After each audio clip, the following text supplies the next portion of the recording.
Breaking news. At 72, a retired accountant from Ohio receives a diagnosis that will forever alter his life. This isn't a headline you'll see on the evening news. It's my story. It began on a Tuesday, a day just like any other. Until it wasn't. In a small, sterile doctor's office, my world came to a sudden halt. "Norman, it's stage 3 colon cancer." The drive home was a blur. My wife Eleanor gripped my hand in silence. The familiar streets felt foreign, as if I'd become a ghost in my own life. That first night, sleep was impossible. The doctor's words echoed in my mind. I replayed my life, my wedding, my children's births, my retirement, and all the dreams I'd put off for someday. Suddenly, someday felt like a cruel joke. The days that followed were a whirlwind of appointments and medical jargon. Friends and family called, offering encouragement. "You're a fighter, Norman. You'll beat this." I appreciated their words, but inside, I felt isolated. How could they understand the cold dread I woke up with each morning? I looked in the mirror and saw a stranger, someone whose future was now defined by survival rates. The world outside kept moving, but mine had stopped. I was left to face the uncertainty, the fear, and the reality that life had changed forever. The silence in our home was louder than any words. I realized I had to find a way forward, even if I didn't know what that looked like yet. This was the day my old life ended, and a new, uncertain chapter began. For 45 years, I was an accountant, my life ruled by numbers and routine. I helped others plan for their futures, but I put my own dreams on hold. My real passion? Woodworking. As a boy, my grandfather's workshop was my sanctuary. The scent of sawdust, the feel of tools in my hands. That was where I felt alive. I promised myself I'd return to it someday. But life intervened. Bills, college funds, responsibilities. My grandfather's tools sat in boxes in the basement, gathering dust. Retirement finally arrived. I had time, but not the courage to open those boxes. I tried gardening, book clubs, walks with Eleanor, but the dream felt distant. I'd been an accountant so long, I'd forgotten how to be anything else. The man who loved woodwork became a stranger to me. I kept telling myself there would be time, but time slips away, quietly and quickly. The diagnosis forced me to confront what I'd left behind. I realized I'd built a stable life, but not the life I truly wanted. The tools in the basement became a symbol of all the dreams I'd deferred. I wondered if it was too late to reclaim that part of myself. The answer, I hoped, was still waiting in the wood and sawdust. Sometimes, the life you want is buried under the one you've built. I was about to find out if I could dig it out. The diagnosis was a heavy blanket, smothering everything. Simple joys lost their flavor. Fear became my constant companion. My family tried to keep things normal, but I was a spectator in my own life.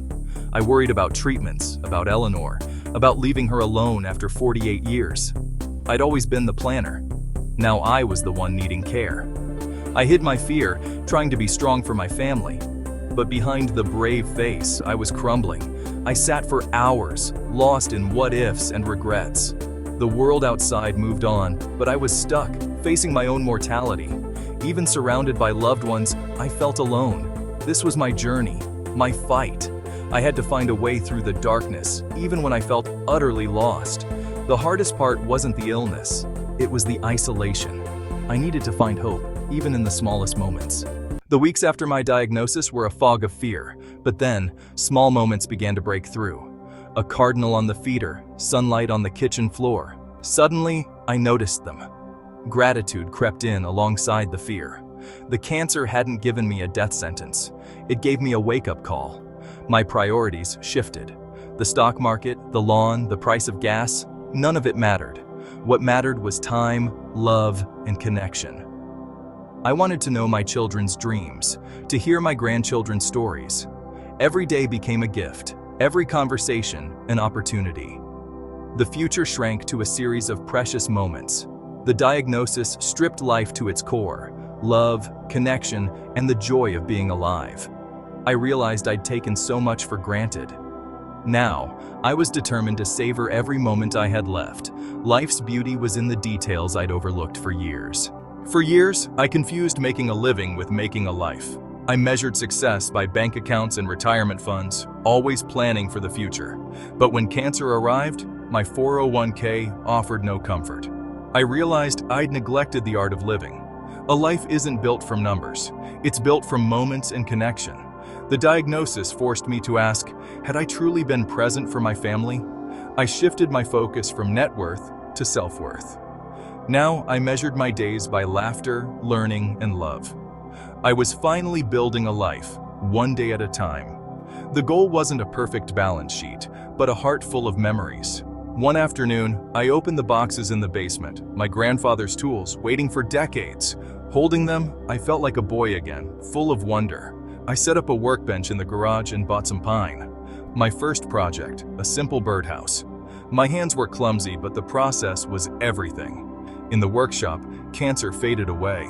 There was only wood, tools, and creation. When I finished the birdhouse, it was imperfect, but it was mine.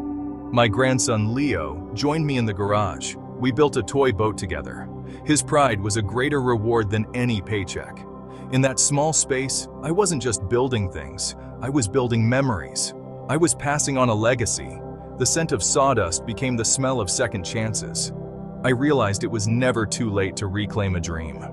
Each project was a victory over fear and regret. I was finally living the life I'd always wanted.